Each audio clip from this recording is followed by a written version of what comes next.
Bullet line communications private limited. আপনারা দেখছেন express news, খবর নেয়, খবর দেয়।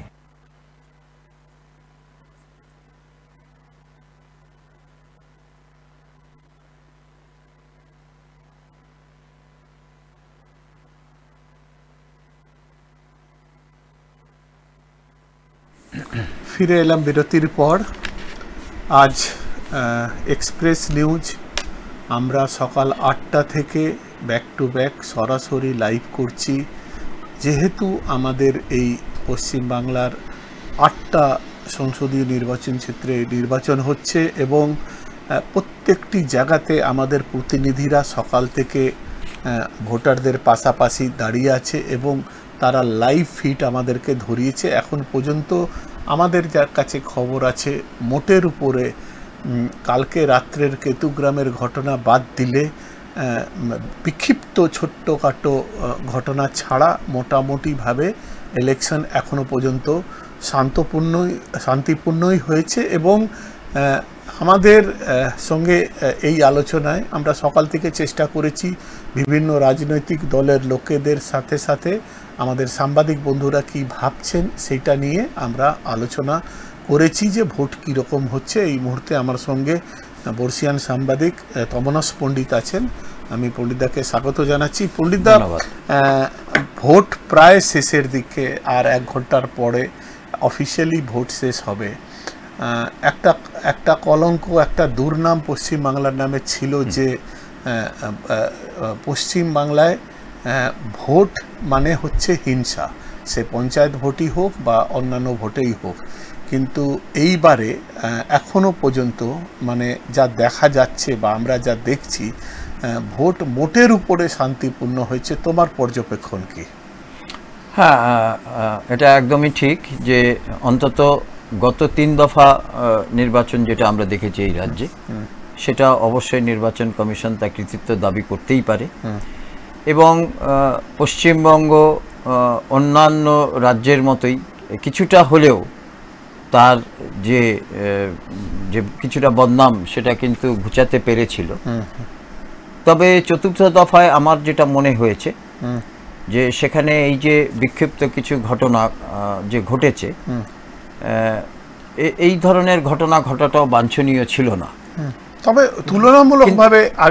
তুলনামূলকভাবে অবশ্যই কিছুটা কমেছে, কিন্তু যা ঘটেছে এখনো পর্যন্ত, অর্থাৎ একজন প্রার্থীকে সেখানে আটকে দেওয়া এবং তার গাড়ির সামনে শুয়ে পড়া, তার নিরাপত্তা রক্ষিতের গাড়িতে ভাঙচুর করা ইত্যাদি ইত্যাদি ঘটনা যে পরিপ্রেক্ষিতে ঘটে থাকুক, এই ধরনের ঘটনা আমার মনে হয় যে বাঞ্ছনীয় ছিল না যেভাবেই হোক। তবে এটা ঘটনা যে সার্বিকভাবে আগেকার যে ভোট, পশ্চিমবঙ্গে ভোটের যে ট্র্যাডিশন যেটা বলে, যেটাকে ঐতিহ্য, অর্থাৎ হিংসা, লুট, রক্তক্ষয়, সেগুলো অবশ্যই সেগুলো একেবারেই দূর করা গেছে অনেকটা। এবং আমরা আশা করব যে আগামীতেও সম্ভবত এই ধরনের ট্র্যাডিশনই চলবে। কিন্তু আজকে এখনো পর্যন্ত যদি দেখা যায় যে ভোটের পার্সেন্টেজ যদি দেখা যায় শতাংশের হিসাবে, এখনো প্রায় 70% মতো ভোট সব কেন্দ্রে না হলেও একটা গড় হিসেবে যদি দেখা যায় যে 65 থেকে 70% এখনো পর্যন্ত ভোট যেটা পড়েছে, এবং আরো কিছু ভোট পড়বে, এটা একটা মোটামুটি এখনো পর্যন্ত ভালো ভোট। যদিও 2019-এ সেখানে বর্ধমান দুর্গাপুর কেন্দ্রে ভোট পড়েছিল 85%, এবং আসানসোল কেন্দ্রে সেখানেও ভোট পড়েছিল প্রায় 82-83%। তাহলে তুমি কি এটা ধরবে যে যত বেশি পার্সেন্ট ভোট পড়বে তত শাসক দলের বিরুদ্ধে যাবে সেই পার্সেন্টেজ? এটা কি কোনো মাপকাঠি আছে? না, তার আগে আমাদেরকে একটা জিনিস দেখতে হবে যে ভোটটা কেন কমলো। প্রথমত হচ্ছে যে এটা যেটা নিয়ে আমরা প্রথম আলোচনা করলাম বা তুমি যেটা শুরু করলে, যে পশ্চিমবঙ্গের ভোটের সঙ্গে খুব অঙ্গাঙ্গিভাবে জড়িত ছিল ভোট লুট করা এবং ছাপ্পা ভোট দেওয়া ইত্যাদি। এটা একটা খুব বড় সংখ্যক পার্সেন্টেজ ছিল, অন্তত এক একটা অঞ্চলে এই সংখ্যাটা অনেক বড় ছিল। ফলে সেখানে কিন্তু এই যে 4 বা 5% ভোট, এটা কিন্তু সেই অবৈধ ভোটটা ছিল, সেই ভোটটা কিন্তু এবারে রুখতে পারার ফলে এই ভোটটা কিন্তু অনেকটাই কমেছে। এটাতে কিন্তু শাসক দল বা বিরোধী, এটাতে তাদের কিন্তু কারোরই এটাতে প্রভাবিত হওয়ার কোনো ব্যাপার নেই। এটা একেবারে ইলেকশন কমিশনের কৃতিত্বে এটা কমেছে। তবে আরেকটা ঘটনা যেটা, সেটা হচ্ছে যে পরিযায়ী শ্রমিক তারা কতটা সংখ্যক ভোট দিতে পেরেছেন বা এসেছেন, সেটা নিয়েও একটা এখনই সেটা বোঝা যাবে না, সেটা নির্বাচনের পরে সমীক্ষা হলে সেটা বোঝা যাবে। তবে এটা একটা ঘটনা যে খুব বড় সংখ্যার একটা পরিযায়ী শ্রমিক তারা কিন্তু এই রাজ্যে ভোট দিতে আসেননি। এবং শুধু এই রাজ্যে নয়, এটা এই ক্ষেত্রে উত্তরপ্রদেশ, বিহার, প্রত্যেকটা ক্ষেত্রেই যে যথেষ্ট ভোট কমেছে সেটার কারণটা কিন্তু একটা বড় কারণ হচ্ছে এটা। আমার যেটা ধারণা হয়েছে যে পশ্চিমবঙ্গে সাধারণত ভোটের সঙ্গে, অন্তত আমরা ছোট থেকে যে জিনিসটা শুনে আসছি, যে পশ্চিমবঙ্গে ভোট হলেই অশান্তি হয়, পশ্চিমবঙ্গে ভোট হলেই সেখানে কোনো না কোনোভাবে ছাপ্পা ভোট হয়, সেটা এই কনসেপ্টটা কিন্তু এখনো যে পুরোপুরি চলে গেছে তা নয়। তবে আমি এটা মনে করি যে নতুন প্রজন্মের যে ভোটার, একটা কথা মনে রাখতে হবে যে বর্তমান যে ভোটারের যে শতাংশ আছে, সেখানে এই আমাদের প্রায় 97 কোটি ভোটার আছে দেশে, তাদের মধ্যে অন্তত 60% ভোটার কিন্তু একেবারে নতুন প্রজন্মের ভোটার, অর্থাৎ তারা কিন্তু এই 21 থেকে 40-এর মধ্যে তাদের বয়স। ফলে তারা কিন্তু রাজনীতির সচেতন নয়, তারা কিন্তু তাদের ক্যারিয়ার নিয়ে এতটাই বেশি কিন্তু নির্বাচন কমিশনের পক্ষ থেকে তো বারবার এই অ্যাপিল করা হয়েছে, নতুন ভোটারদের উৎসাহিত করার জন্য অনেকগুলো প্রোমো রেডি করা হয়েছে, সেগুলো আমরা চালিয়েছি। আমি একটু প্রসঙ্গটা চেঞ্জ করতে চাই পণ্ডিতদা, যেহেতু তোমাকে পাওয়া গেছে। ব্যাপারটা হচ্ছে যে 2-3টে বেসিক জিনিস নিয়ে আলোচনা করতে চাইছি, যেহেতু এখন ভোট শেষের দিকে, যা হয়েছে সারাদিন হয়েছে এবং মানে গড়ে বলা যেতে পারে ভোট শান্তিপূর্ণই এখনো পর্যন্ত হয়েছে। আমার 2-3টে জিনিস, মানে অ্যাপার্ট ফ্রম মানে ভোটের যে চিরাচরিত্র প্রশ্নগুলো, সেইগুলো আমার যেটা মনে হচ্ছে যে এইবারে সেই রকম কি কোনো তোমার মনে হচ্ছে যে কেন্দ্রীয় সরকারের যে মোদি লেহার বলে একটা গতবারে ছিল, গতবারে একটা পুলওয়ামা ছিল, গতবারের যে একটা বালাকোট ছিল, গতবারের যে একটা রাম মন্দিরের ব্যাপার ছিল, গতবারে একটা 370 ব্যাপার ছিল, এইগুলো কি এইবারে কোনো সেই রকম কাজ হচ্ছে না, বা মানে কোনো লেহার বলে কেন্দ্রীয় সরকারে বা মোদির লেহার বলে কিছু নেই, অথবা মানে মোদির কারিশমা সেই রকম কিছু আছে কি না? কারণ হচ্ছে যে মানে উন্মাদনা মোদিকে নিয়ে লাস্ট ভোটে আমরাও তো করেছি, কভার করেছি, এইবারে কিন্তু সেই রকম কিছু দেখা যাচ্ছে বলে মনে হচ্ছে না।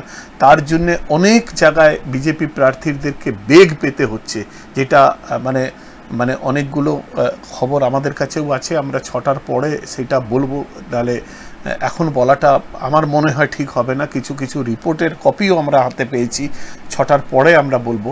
তো তুমি কি দেখছো যে এইটা একটা যে কোনো লেহার কাজ করছে কিনা, এক, এবং যদি লহর কাজ করছে না তাহলে তার কারণটা কি, এটা একটু ছোট্ট করে যদি ব্যাখ্যা করতে তাহলে আমাদের দর্শক। প্রথমত হচ্ছে যে মোদি লেহের আছে কি নেই, অথবা মোদির কারিশমা আছে কি নেই, এটা নিয়ে আলোচনা করার আগে একটা কথা এটা সম্ভবত সকলে স্বীকার করবে যে এখনো পর্যন্ত ভারতবর্ষে রাজনৈতিক ব্যক্তিত্ব হিসাবে সবথেকে আকর্ষণীয় ব্যক্তিত্ব হচ্ছে নরেন্দ্র মোদী। তার ধারে কাছে যাওয়ার মতো বা তার যদি নাম্বারিং করা হয় তাহলে 1 থেকে 10 পর্যন্ত কিন্তু এখনো পর্যন্ত মোদির ধারে কাছে যাওয়ার মতো কিন্তু সেই ব্যক্তিত্ব এখনো পর্যন্ত ভারতবর্ষের রাজনীতিতে। এখানে তোমাকে পণ্ডিতদা একটু থামাই। ধরো তুমি মানে যে কথাটা বললে যে মোদির ব্যক্তিত্বর ধারে কাছে কেউ নেই, আমি তোমাকে যদি রাজনৈতিক ব্যক্তিত্বের কথা, হ্যাঁ তুমি, আমি এই প্রশ্নে আসছি একটু। আমাদের প্রতিনিধি প্রিয়রঞ্জন আমাদের সঙ্গে আছে, একটু কথা বলে নেব। প্রিয়, ওভারঅল কি পরিস্থিতি এখন? ব্যাস এখন তো নির্বাচন পুরোপুরি শেষের দিকে, সারা দিনের গোটা ব্যাপারটাকে একটু সাম আপ কর, ছোট্ট করে একটা ইয়ে কর। দেখো, রানীগঞ্জ, জামুরিয়া এবং বারাবণী এবং আসানসোলে ভোট শান্তিপূর্ণভাবে হয়েছে। কিছু জায়গায় বিক্ষিপ্ত ঘটনা ঘটেছে। আসানসোলের চেলিডাঙ্গা, বার্নপুরের কিছু অংশ এবং পান্ডেবসের কিছু কিছু জায়গায় ছাপ্পা ভোটের অভিযোগ উঠেছে বিজেপির বিরুদ্ধে। সেখানে জিতেন্দ্র তেওয়ারিকেও ওখানে ঢুকতে দেওয়া হয়নি, তার বৈধ কাগজ থাকা সত্ত্বেও সেখানে গাড়ি আটকানো হয়েছে পুলিশের তরফ থেকে। তার অভিযোগ, বৈধ কাগজ থাকা সত্ত্বেও এই রাজ্য সরকারের পুলিশ আমাকে ঢুকতে দেয়নি, যাতে আরো অবাধে ভোট লুট করতে পারে, আমাদের কর্মীদের কাছে যেতে পারিনি, এই অভিযোগ আনে জিতেন্দ্র কুমার তেওয়ারি। অন্যদিকে SS আলুওয়ালিয়া সাংবাদিকদের বৈঠক করে বলেন ভোট এখনো পর্যন্ত শান্তিপূর্ণ হয়েছে এবং খুব নির্বিঘ্নে হয়েছে এবং দু একটা বিক্ষিপ্ত ঘটনা ঘটেছে। আর অন্যদিকে প্রার্থী তৃণমূলের শত্রুঘ্ন সিনহা জানান তিনি মানুষ মমতা বন্দ্যোপাধ্যায়কে দেখেই আমাকে ভোট দেবে, যা উন্নয়ন করেছে, যেমন বিশেষ করে স্বাস্থ্যসাথী, লক্ষ্মী ভান্ডার, এইসব প্রকল্পগুলো সামনে রেখেই তাকে ভোট দেবে বলে তিনি আশা রাখছেন। কিন্তু দেখা যাক 4ই জুনই বোঝা যাবে কার ভাগ্যে কি জোটে। উনি কি কন্টেস্টে নেই? হ্যালো, বলছি জাহানারা খান নিয়ে কিছু বললি না? হ্যাঁ, জাহানারা খানের তিনি ভোট দিয়ে বলেন তিনি ভোট শান্তিপূর্ণভাবেই হতে আমার এলাকায় হচ্ছে, দু একটা ঘটনা এসেছিল সেগুলো সমাপ্ত করার চেষ্টা করেছি। জানতে চাইছি আমাদের সঙ্গে রয়েছে আসানসোল। হ্যাঁ বল বল। এখন আমাদের সঙ্গে রয়েছে আসানসোল পৌর নিগমের MIC দিব্যেন্দু ভগত। দে ভগত দাকে দে। हेलो भगत दा। हेलो, नमस्ते भगत जी। हाँ नमस्ते। हाँ नमस्ते। हेलो। हाँ दे दे भगत जी के दे। শুনতে পাচ্ছে? আমাকে বলো, আমি বলতে পারবো না। আচ্ছা, আমি শুনতে পাবো, পাচ্ছেন? হ্যাঁ বলছি যে জিজ্ঞেস কর যে এইবারের ভোট আলাদা, গতবারের ভোট থেকে কি আলাদা দেখছেন উনি? এইবারের ভোট অন্যান্য নির্বাচনের তুলনায় এবারে কিভাবে দেখছেন? আমরা বরাবর এখানে যেভাবে মাননীয় মুখ্যমন্ত্রী মমতা বন্দ্যোপাধ্যায় শুধু একটা জায়গায় নয়, সারা পশ্চিমবাংলা জুড়ে যেভাবে উন্নয়নের বন্যা বইয়ে দিয়েছে এবং মানুষ মাননীয় মুখ্যমন্ত্রী মমতা বন্দ্যোপাধ্যায়ের ভোট আস্থা রাখে এবং মানুষ আগামী দিনে দেখুন এই যে ধর্ম ভিত্তি করে যারা রাজনীতি করে তাদেরকে আর বেশি দিন রাখবেন। মানুষে চাই খাবার, বাঁচতে গেলে মানুষকে খাবারের প্রয়োজন এবং তার পরিবার যেন আরো ভালো থাকতে পারে সেই ব্যবস্থা জন্য আজকে মাননীয় মুখ্যমন্ত্রী মমতা বন্দ্যোপাধ্যায় 65টি প্রকল্প, জনমুখী প্রকল্প তৈরি করবে।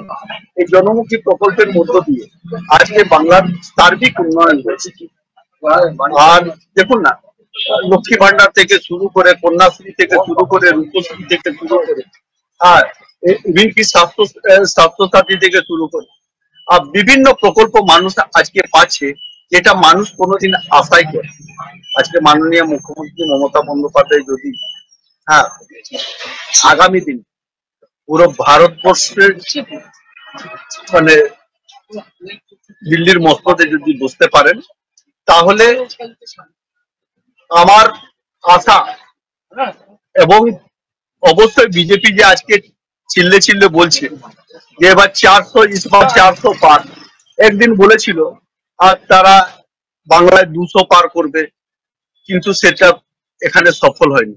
এই বাংলার মাটি রবীন্দ্রনাথের মাটি, কাজী নজরুল ইসলামের মাটি, স্বামী বিবেকানন্দের, এই মাটি যোগাযোগ করতে বল।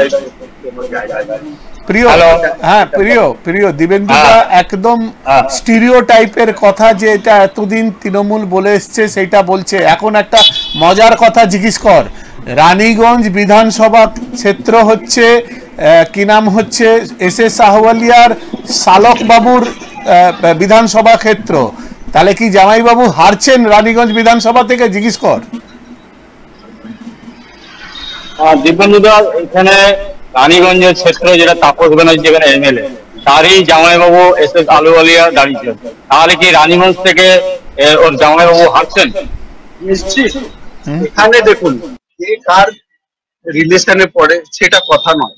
মাননীয় মুখ্যমন্ত্রী মমতা বন্দ্যোপাধ্যায় আজকে দেখে মানুষ তারই উপর আস্থা রেখে প্রত্যেকটি জায়গায় এখানে পশ্চিমবাংলার মানুষ এটা। হ্যালো, আমি আবার আসছি তোর কাছে একটু পরে, লাস্টে 6টার পরে একবার লাস্ট আমরা তোর কাছে আসবো। সমস্ত ডাটাগুলো নিয়ে রাখবি। এখন একটু রীতা আমাদের সঙ্গে লাইভে আছে কালনা থেকে, একবার শেষ পরিস্থিতি জেনে নি 5টা। রীতা, কেমন আছো? কি পরিস্থিতি এখন লাস্ট 5টা পর্যন্ত কি দেখলে ভোট? কালনা, যেটা কালনা 1 নম্বর এবং 2 নম্বর ব্লক, সেখানে শান্তিপূর্ণভাবে ভোট হচ্ছে। সেখানে কোনো রকম এখনো পর্যন্ত অপ্রীতিকর ঘটনা ঘটেনি, কিন্তু পূর্বস্থলীর কিছু কিছু জায়গাতে অপ্রীতিকর ঘটনা ঘটেছে। যেমন একটু আগেই ভোট দিয়ে বেরোনোর সময় টিএমসি কর্মীর গলায় ব্লেড চালিয়ে দেওয়ার ঘটনা ঘটলো পূর্বস্থলী 1 নম্বর ব্লকে শ্রীরামপুর পঞ্চায়েত অন্তর্গত আলুরডাঙ্গা প্রাথমিক বিদ্যালয় 39 নম্বর বুথে বিষ্টু ওরান নামে এক ব্যক্তি ভোট দিয়ে বেরোনোর সময় তার গলায় ব্লেড চালিয়ে দেয়।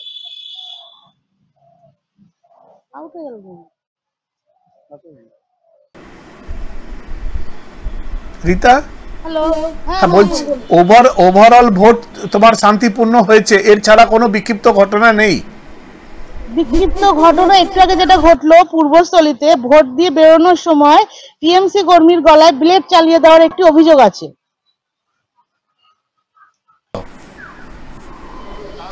এখন কত পার্সেন্ট ভোট হয়েছে পুরো কালনাতে?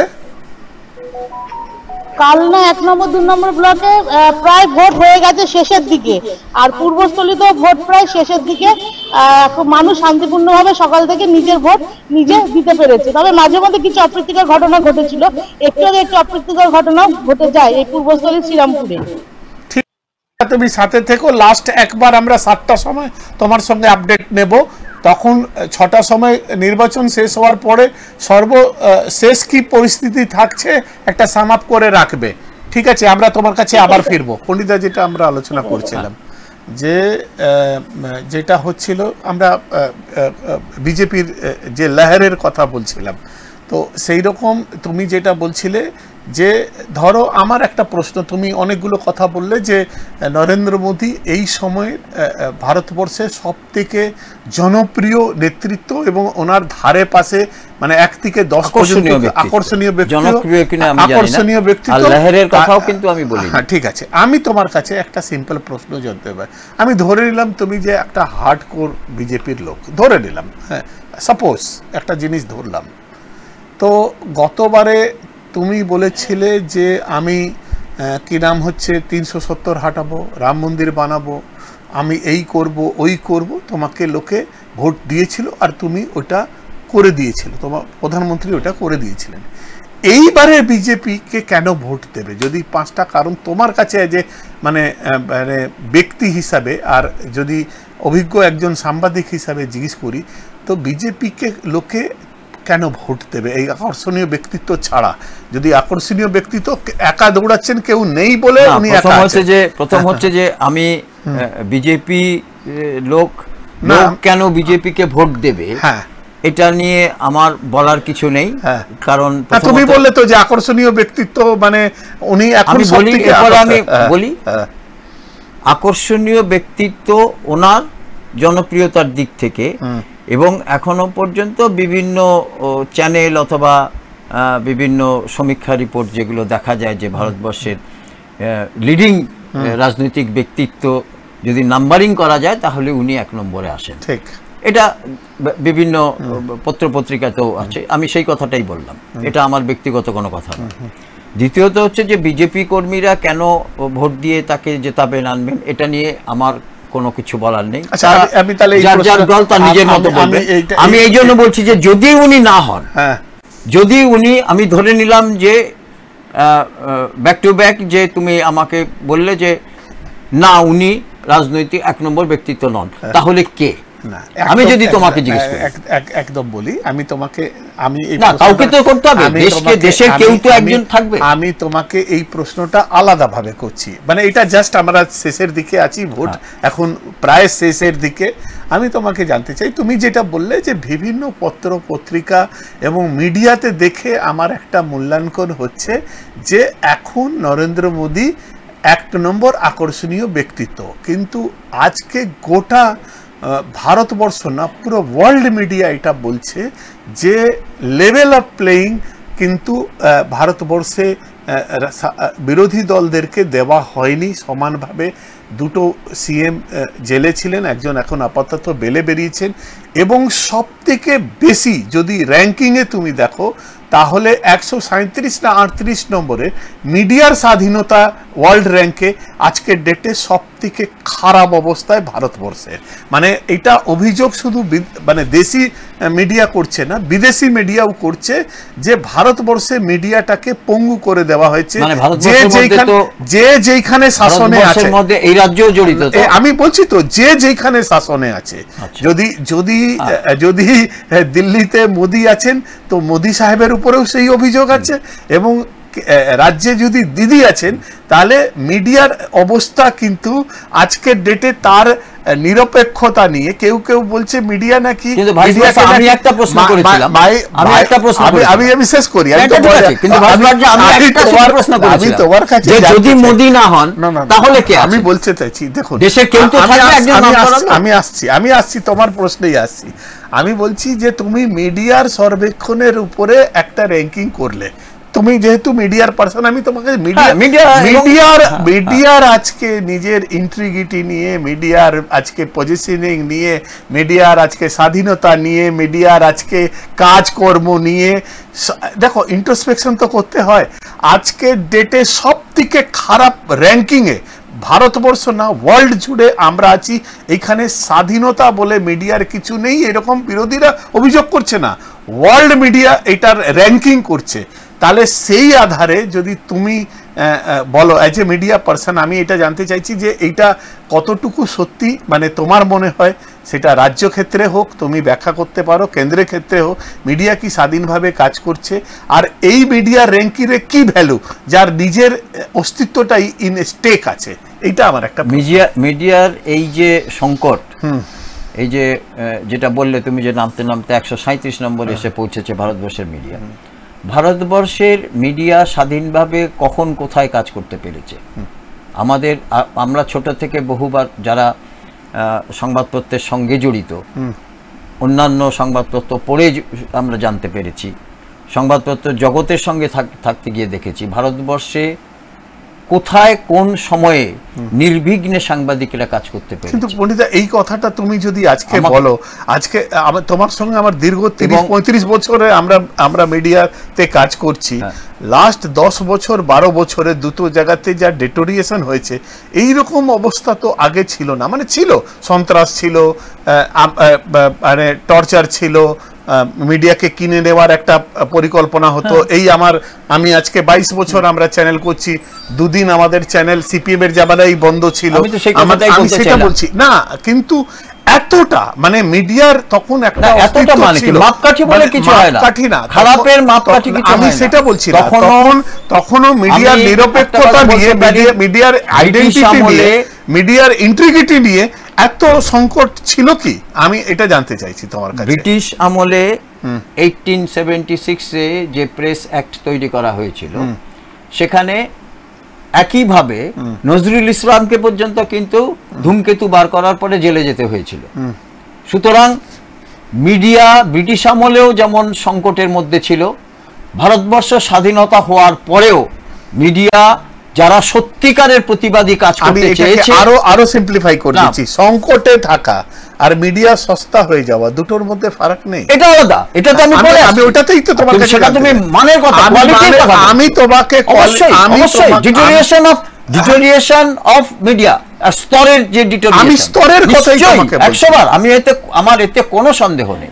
আমরা সকাল থেকে লোকের সমালোচনা করছি, বিশেষ করে আমাদের এই সময় নেই যে শেষের দিকে আমাদের ডিজিটাল মিডিয়া হওয়ার পরে, ডিজিটাল যে মিডিয়া যখন ডিজিটাল রূপ পেয়েছে, তখন মিডিয়া, আমি তো বলতে কোনো আমার নেই যে মিডিয়াতে থাকতে গেলে যে ধরনের ন্যূনতম তার মানসিক প্রস্তুতি, পড়াশোনা, পারিপার্শ্বিকতা সম্পর্কে আইডিয়া এবং লেখা বা জানা, বিশেষ করে ইনকুইজিটিভনেস, জানার ইচ্ছে, যারা মিডিয়াতে আমরা যারা পড়াশোনা করেছি তারা জানতাম যে মিডিয়ার প্রথম যেটা শর্ত সেটা হচ্ছে নেভার এন্ডিং ট্রুথ।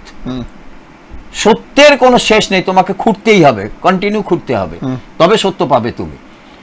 কিন্তু এখন আমি কাউকে ছোট করতে চাই না, আমার বলার অধিকারও নেই, কিন্তু আমার এটা মনে হয়েছে যে মিডিয়া সত্যিকারের যে লক্ষ্য এবং উদ্দেশ্য নিয়ে মিডিয়া তৈরি হয়েছিল, মিডিয়া তো কোনো বেতনভোগ জিনিস না, মিডিয়া একটা সামাজিক কাজের জন্য মিডিয়া তৈরি হয়, যার জন্য আজকে মিডিয়াকে মানে সমাজ সুধারের একটা অংশ হিসেবে ধরা হয়। ফলে মিডিয়ার সঙ্গে যারা কাজ করবেন তাদেরকে সমাজটাকে জানতে হবে, সচেতনতা থাকতে হবে এবং সমাজের যে সংকটগুলো, সমস্যাগুলো সেগুলো জানতে হবে। ফলে কিন্তু এখনকার প্রজন্মকে নতুন করে যারা মিডিয়া নিয়ে আছেন, প্রথমত প্রচুর চেঞ্জ হয়েছে, মিডিয়ার প্রতিদিন চেঞ্জ হচ্ছে না। মানে এটাকে আর একটা সংযোজন তোমাকে করি যে সোশ্যাল মিডিয়া আসার পরে এই ডেটোরিজনটা কি বেলাগাম হয়ে গেছে? আমি তোমাকে একটা কথা বলি, এক সময়ে যদি বহু শিল্পী আজকে বলিউডে ঘুরে বেড়াতেন, যদি এবং কোনো একটা সিনেমায় বা কোনো একটা মিউজিক ডাইরেক্টর হিসাবে কোথাও যদি উনি চান্স পেতেন, তাহলে তিনি সারাটা জীবন তার লেগে যেত কোনো একটা জায়গায় চান্স পাওয়া। এখন সোশ্যাল মিডিয়া বা মোবাইলের দৌলতে বা ডিজিটাল মিডিয়ার দৌলতে আজকে কেউ একটা গান গাইছে, সে একটা ছেড়ে দিচ্ছে সোশ্যাল মিডিয়া। মানে এটা ব্লেসিং না কার্স, আমরা এটাতে আসছি। আমি একটু বোলপুর যাব, বোলপুরে আমাদের প্রতিনিধি প্রসেনজিৎ আছে, প্রসেনজিতের সঙ্গে একটু কথা বলবো।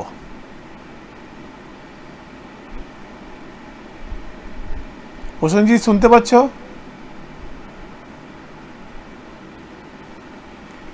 প্রসেনজিৎ বোলপুর, হ্যাঁ প্রসেনজিৎ শুনতে পাচ্ছ?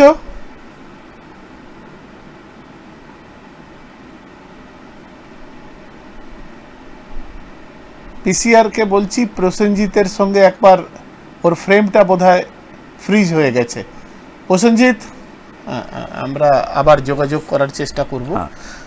তাহলে এক কথায় যদি এটাকে এইভাবে জিজ্ঞেস করি যে social media is a blessing or curse, কি বলবে?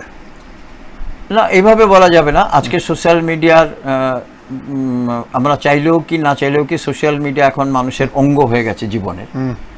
কিন্তু কিছু না কিছু ক্ষেত্রে সোশ্যাল মিডিয়া তো অনেকটা ক্ষেত্রে আমি একেবারে অভিশাপ বলবো না, কিন্তু সব সময় যে ভালো কাজ করছে সেটা নয়। কারণ আসছি পণ্ডিতদা, কাজল আছে বারাবানি থেকে। কাজল, ওভারঅল মোটামুটি 5টা 28 কি পরিস্থিতি? আমরা তো শেষের দিকে ভোটের, ওভারঅল বারাবণী অঞ্চলের কি পরিস্থিতি ভোটের? কিছু কিছু জায়গায় বিক্ষিপ্ত ঘটনা ছাড়া বাকি মোটামুটি সব জায়গায় সব ভালোই ভোট করা হয়েছে। হ্যালো, অভিযোগ কোথাও কিছু আসেনি? হ্যালো, বলছি অভিযোগ কিছু আসেনি সেই রকম? হ্যালো, বলছি স্থানীয় লোকেদের কোনো অভিযোগ নেই ভোট নিয়ে? সবাই বলছে ভোট ভালো হয়েছে। স্থানীয় কারোর সেরকম কোনো অভিযোগ এখনো পর্যন্ত উঠে আসেনি কারোর। এমনি তুই নিজে বারাবণীতে পুরো অঞ্চলে ঘুরে দেখলি, ভোটের পার্সেন্টেজ কত এখন পর্যন্ত?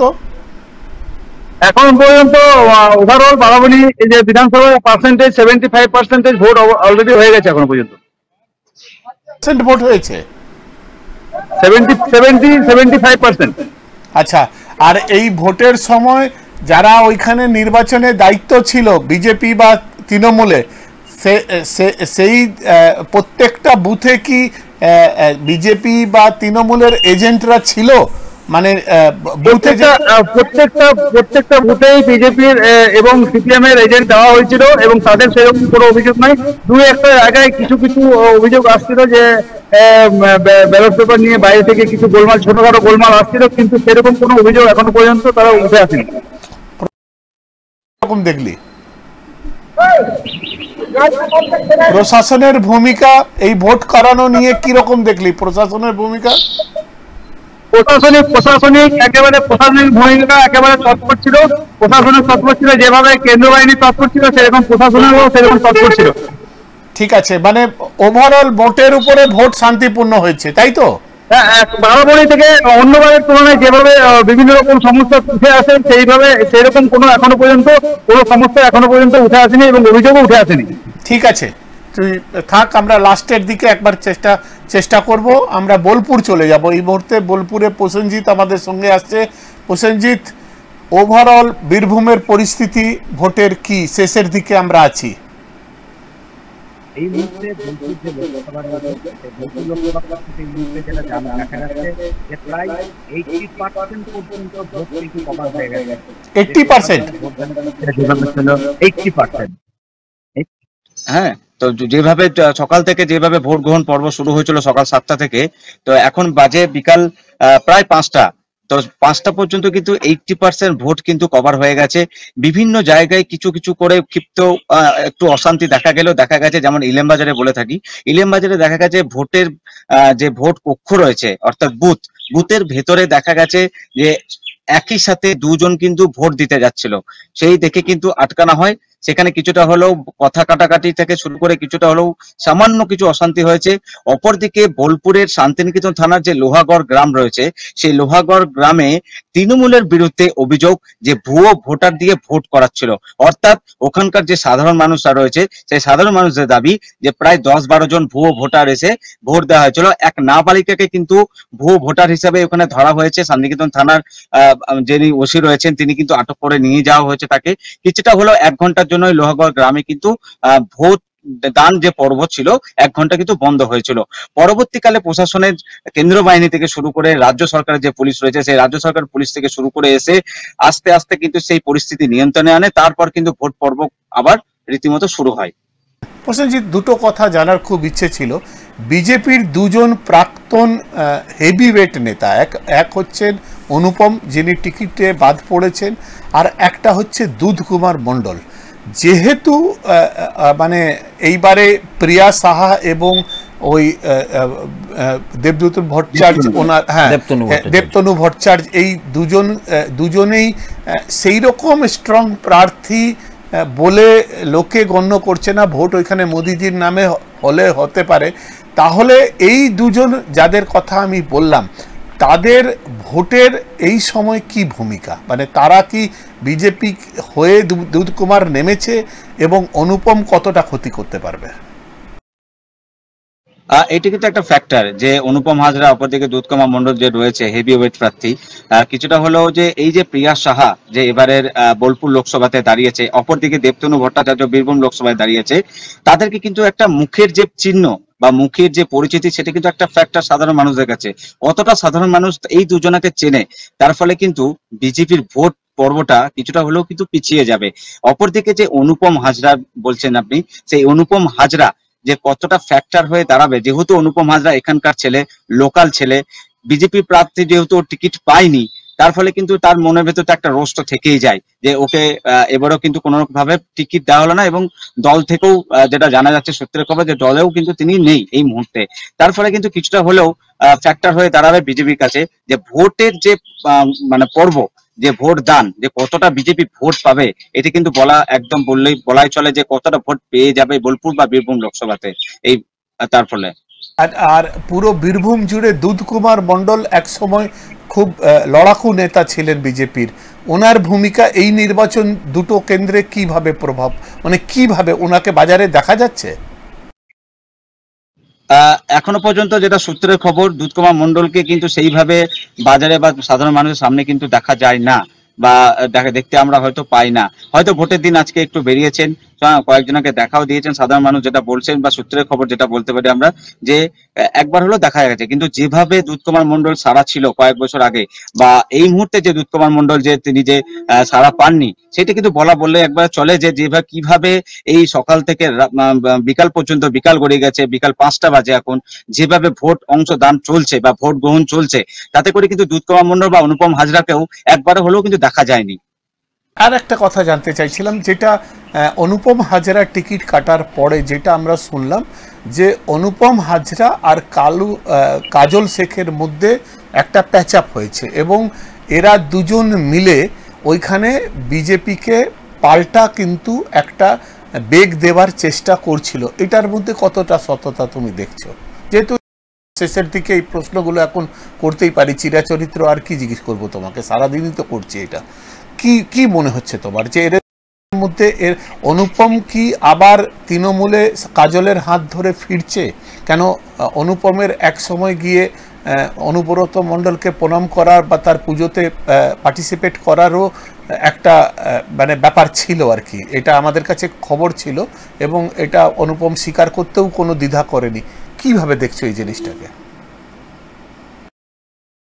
একদমই তাই। অনুব্রত মণ্ডল যখন ছিল, যে সময় বিধানসভা 2019 লোকসভার সময় দেখা গেছে অনুপম হাজরাকে শেষবারের মতো প্রার্থী হিসাবে ঘোষণা, এবং সেই ভোটের দিনেও তিনি অনুব্রত মণ্ডলের কাছে কিন্তু গিয়ে পায়ে প্রণাম করে, রীতিমতো প্রণাম করে কিন্তু সৌজন্যবোধ জানিয়ে এসেছিলেন। হ্যাঁ, কিন্তু তখন তিনি বিজেপি প্রার্থী ছিলেন লোকসভা নির্বাচনে। কিন্তু যেদিন থেকে তিনি এই বিজেপি প্রার্থী টিকিট না পাওয়ার জন্য যেভাবে দল থেকে তাকে বাইরে রেখেছেন বা দলীয় কার্যকলাপের সাথে কোনোভাবে যুক্ত নেই, সেই দিক থেকে কিন্তু কিছুটা হলেও একটা মনে সন্দেহ প্রকাশ রয়েছে যে অনুপম আবারও কি তাহলে সেই তৃণমূলের হাত ধরে কি ফিরতে পারে। এটা কিন্তু একটা প্রশ্ন রয়েছে, যে যেভাবে রাজনৈতিক মহলে অনুপম হাজরার নাম ছিল বা আছে, সেই দিক থেকে কিন্তু দেখা যেতে পারে যে কাজল শেখও কিন্তু এই জেলা পরিষদের সভাপতি যিনি রয়েছেন কাজল শেখ, এই বর্তমান মুহূর্তে কাজল শেখের হাত ধরেও কিন্তু অনুব্রত মণ্ডল বা অনুপম হাজরা কিন্তু ফিরতে পারে, সেরকম একটা কিন্তু সূত্রের খবর আমরা বলতে পারি এই মুহূর্তে।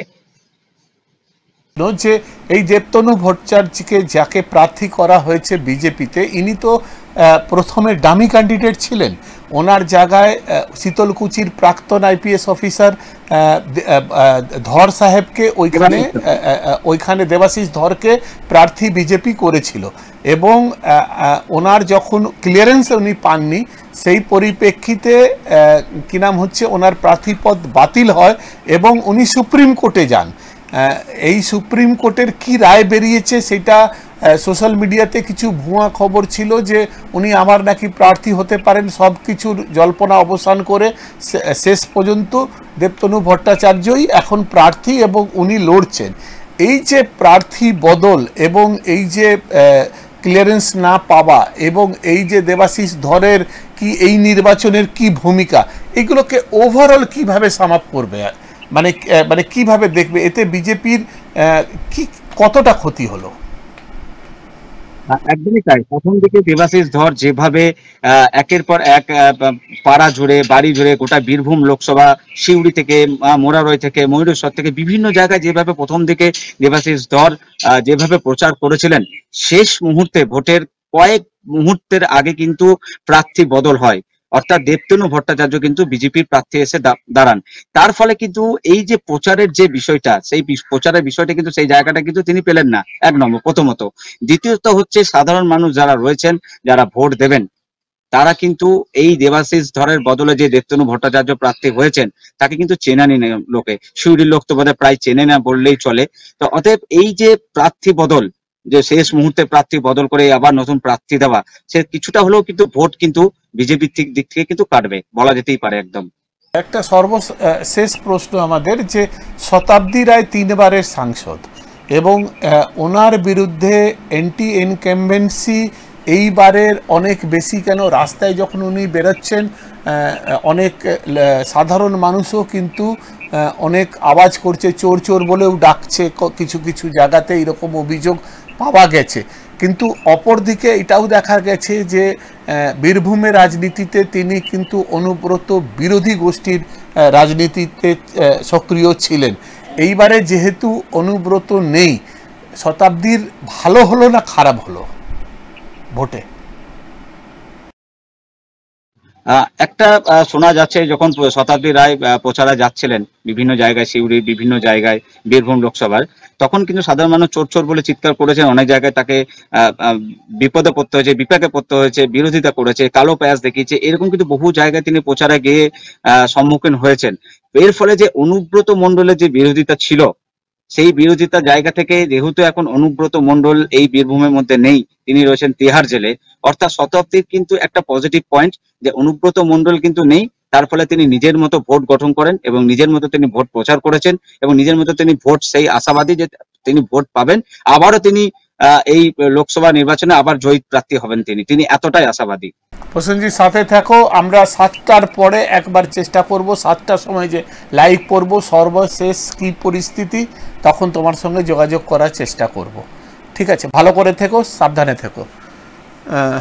এই তো মানে হচ্ছিল আমরা মিডিয়ার জায়গাতে ছিলাম, হ্যাঁ, যে সোশ্যাল মিডিয়ার কথাতে ছিলাম, সোশ্যাল মিডিয়াতে। যে আমি এখন আমরা অনেকটাই হয়তো অনেক কিছু মেনে নিতে পারি, না পারলেও সময়ের সঙ্গে তাল রেখে আমাদেরকে অনেক কিছু মানতে হবে। সেটা হচ্ছে যে সোশ্যাল মিডিয়া এখন একটা খুব বড় জায়গা দখল করেছে, কিন্তু সোশ্যাল মিডিয়া যেমন ক্ষতিও করেছে তেমনি কিছু কিছু ক্ষেত্রে হয়তো ভালোও করেছে। না, কিন্তু আমি তোমার কাছে যেটা জানতে চাইছি যে মেইনস্ট্রিম মিডিয়া মানে আজকের ডেটে, মানে আমি তোমার কাছে যেটা আরো একটু পরিষ্কার করে জানতে চাইছি, মানে এটা জাস্ট আমাদের যেহেতু আলোচনা করতে হবে, শেষের দিকে আমরা আছি, যেহেতু সব নির্বাচনে শিল্প হচ্ছে, সাহিত্য হচ্ছে, সংস্কৃতি হচ্ছে, রাজনীতি হচ্ছে, মিডিয়া কেন বাদ যাবে? আর মিডিয়ার কথা দুর্গাপুরে আমরা বলবো না তো কারা বলবে? আমাদেরই তো বলার কথা। আমি তোমার কাছে যেটা জানতে চাইছি যে আজকের ডেটে এই যে যারা নতুন প্রজন্মের যারা রাজনীতিবিদরা আছেন, তাদের কাছে মানে মিডিয়ার সংকটের আরেকটা কারণ হচ্ছে যে আজকে অনেকগুলো পোর্টাল আছে, অনেকগুলো সোশ্যাল মিডিয়ার প্ল্যাটফর্ম আছে। একটা নেতা নিজের একটা ফেসবুক পেজে একটা লাইভ করে দিলেন, বা একটা মানে নেতার একটা যে কোনো একটা শহীদ মিডিয়ার লোক তার একটা ছোট খবর করে দিলেন, এবং ওই খবরটা জোর করে কিছু হোয়াটসঅ্যাপে কিছু গ্রুপের মধ্যে ঢেলে দেওয়া হলো।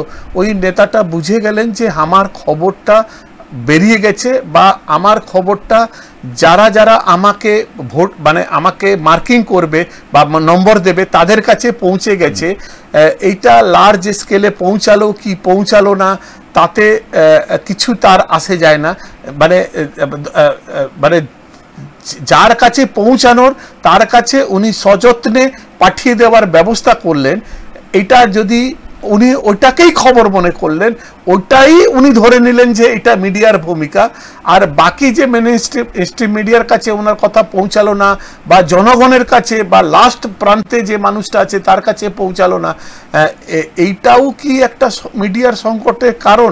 যে মানে নিজের কিছু লোককে দিয়ে লাইভ করিয়ে খবর করিয়ে নেতারা সন্তুষ্ট হয়ে মানে মেইনস্ট্রিম মিডিয়াকে বাদ দিলেও চলে বলে মিডিয়া আজকে একটা সংকটে এসেছে। আমি সময় কম বলে আমি খুব অল্প সময়ে বলছি।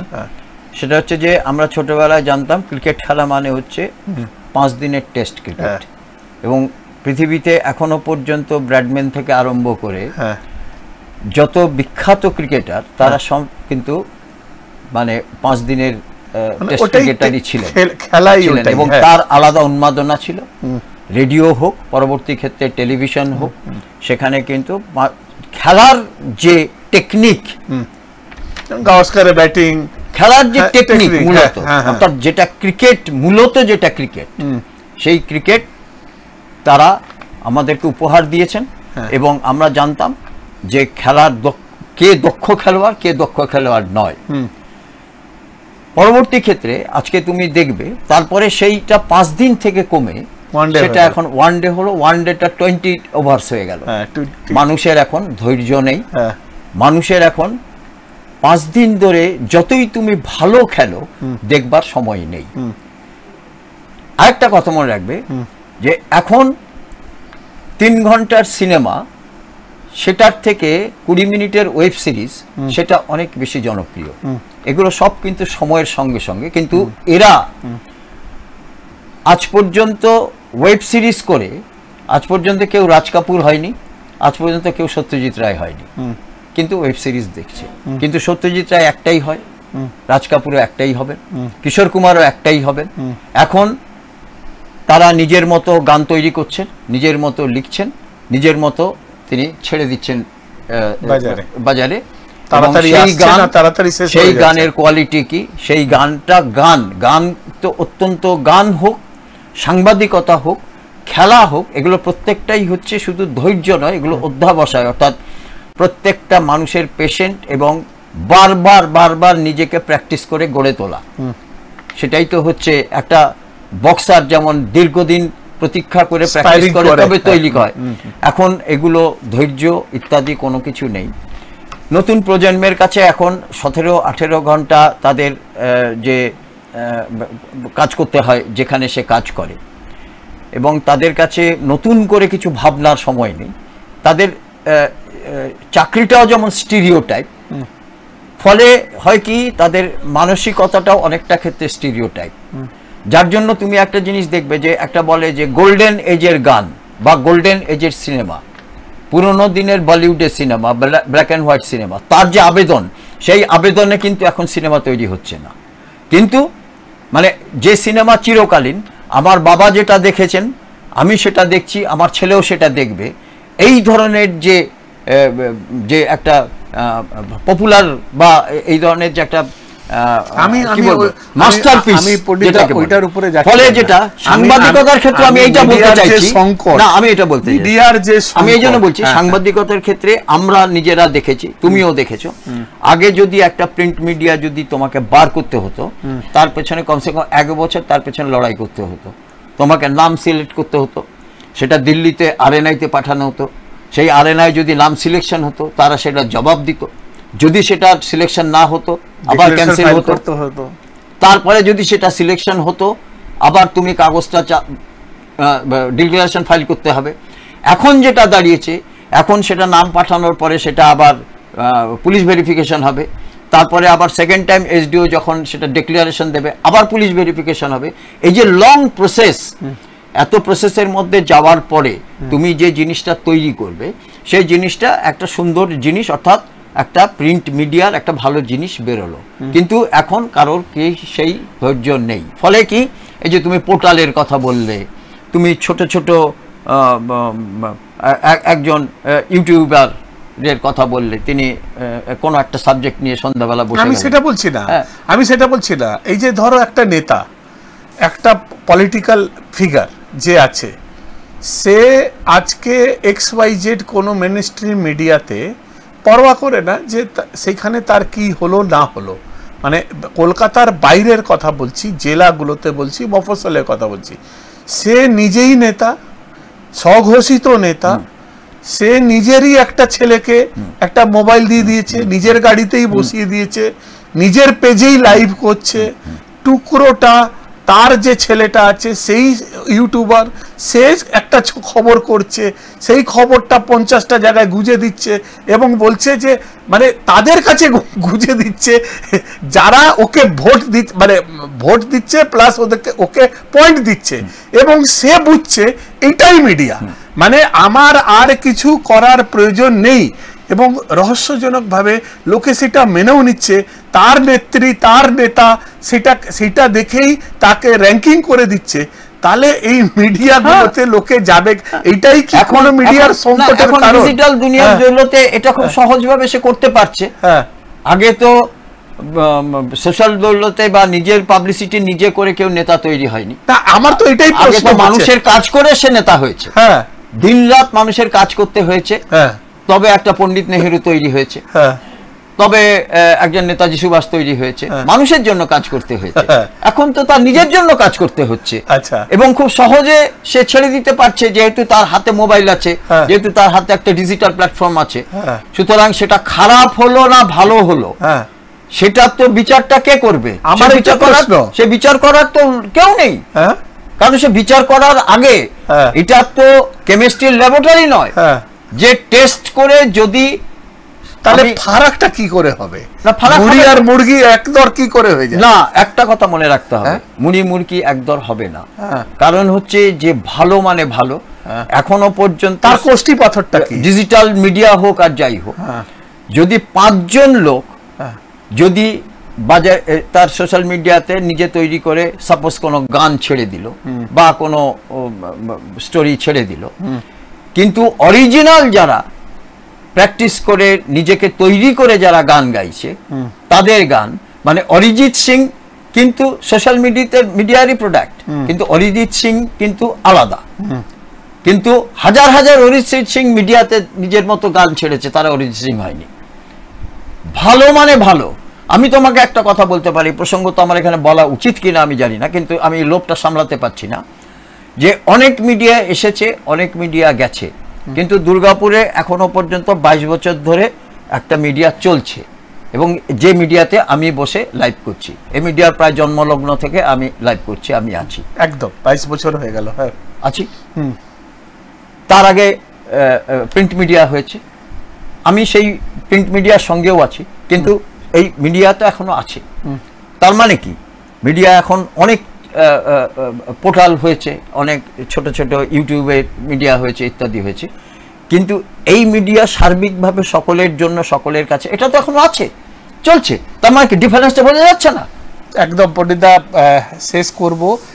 প্রায় আমাদের কাছে সময় এখন শেষ। আমরা অনেক বিষয় নিয়ে সকাল থেকে আলোচনা করার চেষ্টা করলাম, আমাদের যত সাধ্য, যত ক্ষমতা তার মধ্যে, এবং আমাদেরকে যারা সহযোগিতা করলেন তাদেরকে অশেষ ধন্যবাদ। আমরা এখনো পর্যন্ত সকাল 8টা থেকে এই প্রায় 6টা বাজতে চললো, ভোট প্রায় শেষের দিকে আমরা সরাসরি সম্প্রচারে ছিলাম, এবং আমরা ব্যাক টু ব্যাক লাইভে ছিলাম, এবং আমরা সমস্ত আমাদের এই 8টা জেলাতে, যেখানে 8টা নির্বাচন কেন্দ্রে যেখানে নির্বাচন হচ্ছে, আমাদের প্রতিনিধিরা খুব ভালোভাবে যতটা পেরেছে আপনাদের কাছে এটা তোলার চেষ্টা করলো, এবং আমরা রাজনৈতিক, সামাজিক, সাংস্কৃতিক এবং শিল্প নিয়েও আলোচনা করলাম, ফাঁকে ফাঁকে যতটুকু সময় পেলাম।